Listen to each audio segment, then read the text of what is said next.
Assalamualaikum warahmatullahi wabarakatuh. Welcome to topic 2. Here we will discuss a brief information about Old English, Middle English, and early modern English. Here we go. English. The various dialects spoken by the Germanic tribes are known as Pre-Old English. The term England developed later from the tribal names Angles, possibly because this kingdom was dominant.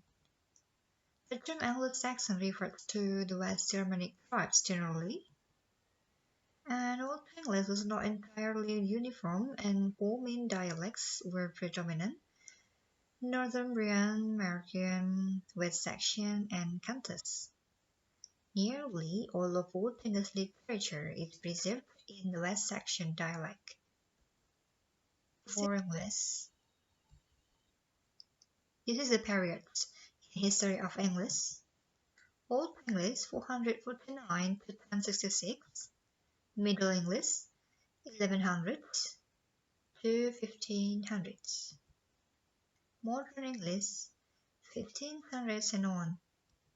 And let's go to the Old English from 500 to 1066 AD. Here, West Germanic invaders from Jutland and southern Denmark, the Angles, Saxons, and Jutes began to settle in the British Isles in the 5th and 6th centuries AD. They spoke a mutually intelligible language that is called Old English. Four major dialects of Old English emerged: Northumbrian in the north of England. These invaders pushed the original Celtic-speaking inhabitants out of what is now England into Scotland, Wales, Cornwall, and Ireland, leaving behind a few Celtic words. These Celtic languages survive today in the Gaelic language of Scotland and Ireland and in Wales.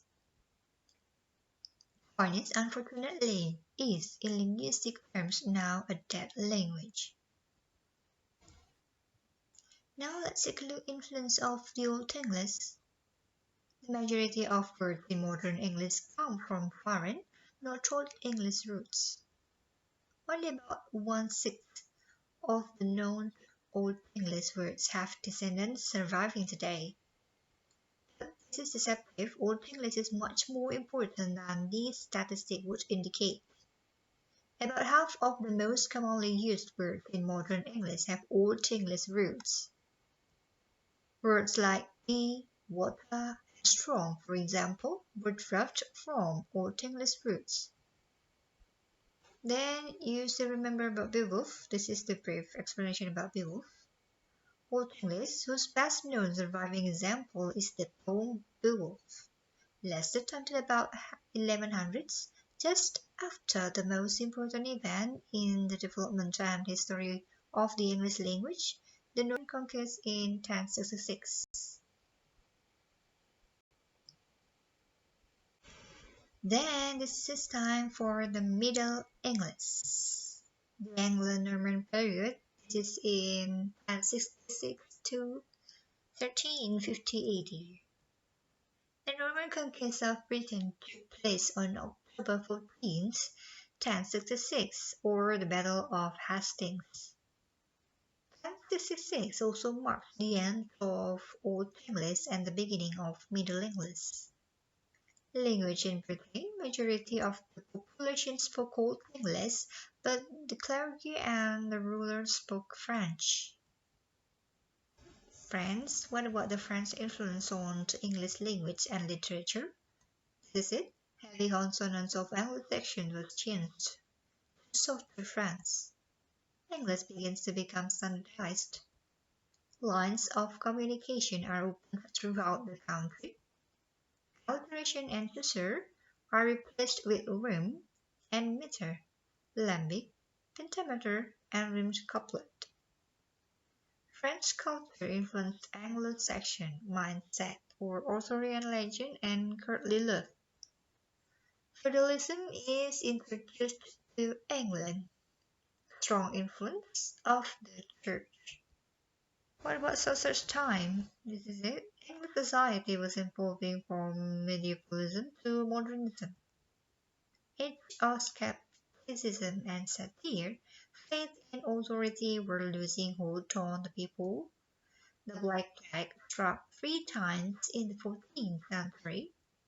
Social structure became unstable. Church was full of abuses, popes, friars, and smash blackmailed people. Hundred Years' War ended in 1453. Henry VII brought peace and stability in 1485. Then some also searched themes here of the aristocratic hero figure, comic revelation of the fables of love, models of marriage relationships, idols of love and sacrifice. Then what about early modern English?